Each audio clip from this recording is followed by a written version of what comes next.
afternoon and welcome to another Wellthy conversation with myself, Dr. Dineo Sokoloko Chitambo, and of course, Tim Wagner. And together we form the coaches and a partnership of a company called Wellthy.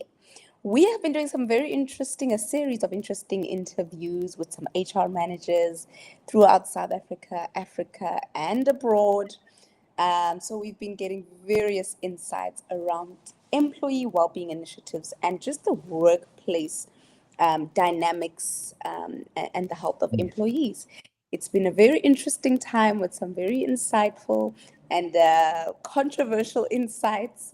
And so today is another one of those conversations. If you've missed any of them, please feel free to go back and catch up and just hear some of the very striking and interesting information shared by some of these HR managers. Tim today is going to be sharing a little bit about what he's been hearing from various other HR professionals. And today's chat is captioned, B-type managers need to stop hiring A-type employees. Yeah. And that that's very catchy. Let's hear more about that. Exactly. So this started with firstly, hello. Sorry, Dr. D. Hi. I when I was putting that caption together, I thought, yeah, because this came to me completely unexpected when I was having a conversation with an amazing lady by the name of Prashanti. In fact, yesterday I sent out on LinkedIn and on YouTube the recording of it. So please go and listen to it, because she came to the entry of the direction of employee well-being and psychological safety, but from a recruiter perspective. Having been in HR for many years and now specializing in recruitment, she came with a different paradigm, which actually caught my attention, that I shouted at her, stop the bus, hold on, what are you talking about? Her words were, how do managers keep the rose-tinted glasses on? What are you talking about? She says, as a recruiter, we sell the company and the position. We want this person, this candidate, to want to come and work here. As a person being interviewed, you think you have to sell yourself. Well, she is busy selling the company to the A-level people, that the company says that's the level person that we want. She says, here's from her experience in HR, in companies in South Africa, knowing that this person is an A-level candidate. The company, her boss said, we need that level candidate. The problem she has is the manager this person is going to report to is a B-level manager. So she sells the company as an A-level company. The person takes, expecting A-level, is now receiving B. She says, now I have a problem. How long can I keep that A-level person in the company before they quit? Yeah. Wow. Sure. Rife problem. The companies want A-level, but the company's only B. Now, she says there's nothing wrong with B and C level people. Nothing. You need that stability. You need that people who come in, they're happy with the job, they just produce, they're okay. You need that. But then don't bring in A-level people if you're looking for B-level people. If you've only got B-level people, you bring in the A, they're going to leave. They're going to quietly quit because you're selling a lie. Sure. So I ask her, maybe let's maybe can we dig into what we mean by A-level, B-level, Okay, great one. So a lot of the new Gen Zs coming out, they're high functioning, they're very skilled, they have a certain requirement and expectation. They are the level of the new thought leader. They're coming out of university, they've got experience, but they understand the market as it is now, as opposed to the baby boomers, the 50 plus, 60 plus, my generation, where we're looking at this, we're looking at a different market and world with the same lens. So we bring in the younger generation, their needs and requirements are different. Okay. We're expecting them to operate in the same way, but they're coming in and saying, we operate here. They're coming Sure. in and expecting, but we're saying, no, this is the way we've always done it. They leave. Got you. Okay? Now, that doesn't mean that B's and C's, which are your consistent people, the basis people, they're not necessary. That's what she said. There's a place for them. Sure. But the people who are high functioning are coming in with a new vision, the new approach, the new business mindset for the new world that we live in ever since the whole pandemic mess. And ever since 2020, 2021, it's changed. They're coming in with a new approach, but the B's and C's say, but this is the way we've always done it. The executives, the baby boomers say, this is the way we've always done it. They come in and say, but this is the way the world comes. This is the way it is. Yeah. That's what the recruiter said you're looking for. And they're going, no, we don't want to rock the boat. So they leave. Frustration will definitely breed there. So what are they? They're stressed out. They're burning out. They're not getting anywhere. They're not feeling supported. They're not feeling heard. Sure. Their requirements are different. Powerful. And companies, she reflected a story, it's in the interview, where one of her previous bosses, the company that she worked for, won't mention the name, she didn't, I said, please don't. The company she worked for, the boss actually said, then stop recruiting Gen Zs. She said, don't. She says, but we need them in order to lift the company because of fear. Of change at the executive. Yeah. We've spoken before, you've interviewed people as well, where the executives are blocking the well-being initiatives, are blocking the change. She brought up and she said, this one executive said, stop recruiting them. And her perspective was fear. Wow. Sure. How irrelevant is that company going to become in a very short period of time if they're not willing to change and grow? Adapt or die. Adapt or die. And that executive was willing to take the risk of dying from the fear of change. Sure. I think that's actually quite a very powerful, just like unraveling around this whole thing that we're trying to unpack, around employee well-being and initiatives, because it's such a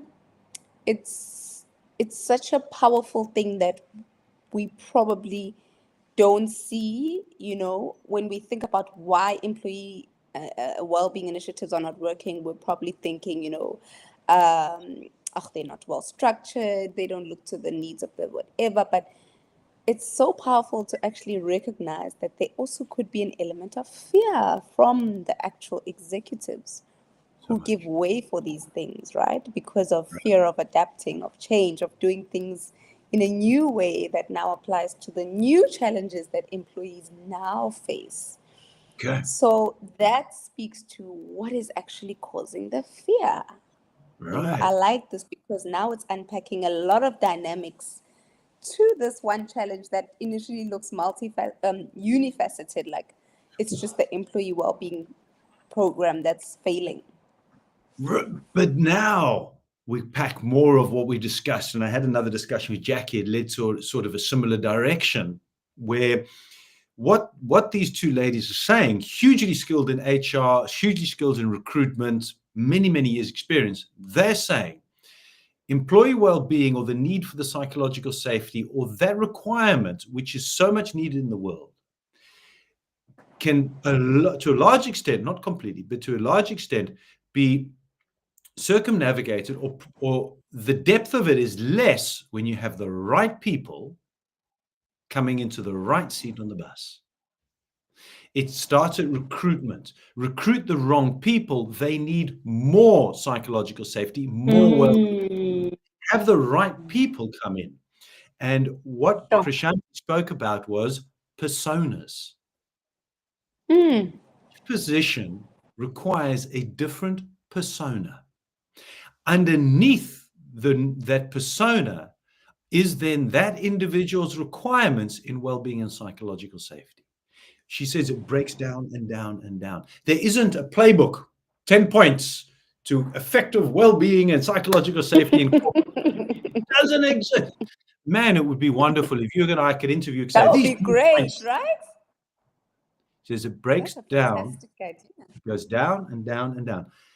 If the recruiter knows the persona requirements of that person, what personality traits, what type of person they are, then the well-being initiatives underneath that need to match up.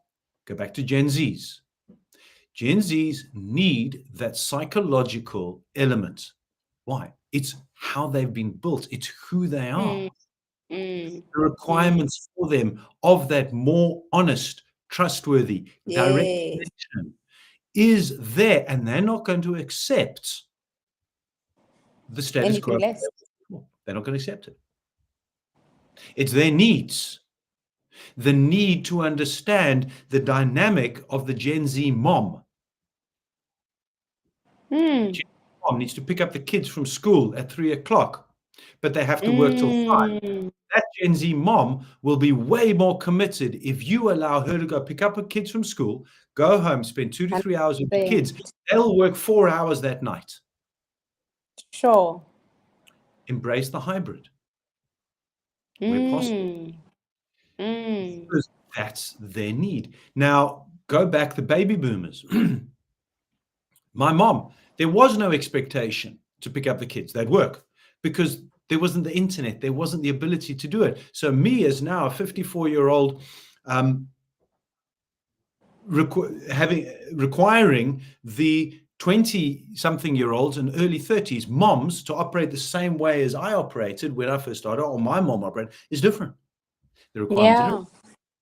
And they're not going to handle. They're going to stress out by staying there. And here's the thing: when they're stressing out, but you force them to stay till 5, are they functional? Are they working, or are they just sitting? Are they even productive in those 2 hours? Love. So you're wasting it for fear of change, fear of letting go, fear of adapting to times. Increases the stress, increases the burnout, increases the need for well-being programs, increases the psychological safety demands and needs to have an external person, all because you're not looking at the individual persona. Wow. Sure. Mind-blowing stuff, eh? Opens up a whole different can of worms where Jackie spoke about we need more courageous leaders. Sure. I love that it goes all the way back to the hiring process. And this is why, a sense of understanding the vision, the mission, the culture of a company needs to be instilled into all the way from the security guard at the gate to the sweeper to the basic level employee to the executive, because when it comes to hiring the right person or persona, that is key to how this whole chain is going to play out, right? So much so. Because if we're hiring someone that doesn't fit into the culture of the company already, that's just it's preparation to fail. Right. So do you interview to the person's skills or their values? Skills can be taught. Skills can be taught, yeah. Values are personal. So what are the values of that individual? The skill base fit. But if the values aren't connected, now, well, here's what's interesting. You and I, we're both speakers. We talk in corporate. We talk to corporates. You're doing it from the medical background, the knowledge of the body, the human side of things. I do it from the psychological, from the connection and the value side of things. That's where we connect on. Yes. So as we're talking, and if you're listening on this and you're looking for your next people to speak on in HR or to health and well-being or to the higher functioning of your leadership or your team, that's where you, Dr. Danae, and I come in. Now, I'm doing a talk on Friday in Polokwane to a company, and based upon on, and it's all around the silent crisis in leadership, which is around quiet quitters and burnout. But based upon the results of what we're discovering here, I'm changing the keynote talk. Because there's so much more that's coming out from these discussions than you and I ever thought was going to actually come from. 100%. 100%. And that's where we come in as Wellthy, to come in from a new perspective, changing the paradigm of employee well-being and psychological safety in your company to help your teams function better, and now even have a look at your recruitment strategies. Love that. This is going somewhere where I never thought it would go. Closing remarks. Yes, closing remarks. Wrap up today's interesting convo. Courageous leaders need to be looking at how they're recruiting people, need to be having a look at who the managers and the leadership are, because people leave bad managers, not bad companies. That came from presenting. What are we doing? We go back to the leadership again. What is the culture? What is the strategy? What is the company? That's where it starts. And then interesting for next. So, been phenomenal sharing with you again, Dr. D. Brilliant one today. That was very captivating. I hope if you're watching this either live or catching up on the recording, comment down below. Let us know your thoughts, what you are experiencing in the workplace, or if you are in HR, what your thoughts are. Or better yet, get in touch with us if you are looking for anything like what we're talking about today. We are Wellthy, and until the next Wellthy conversation from us, it's goodbye.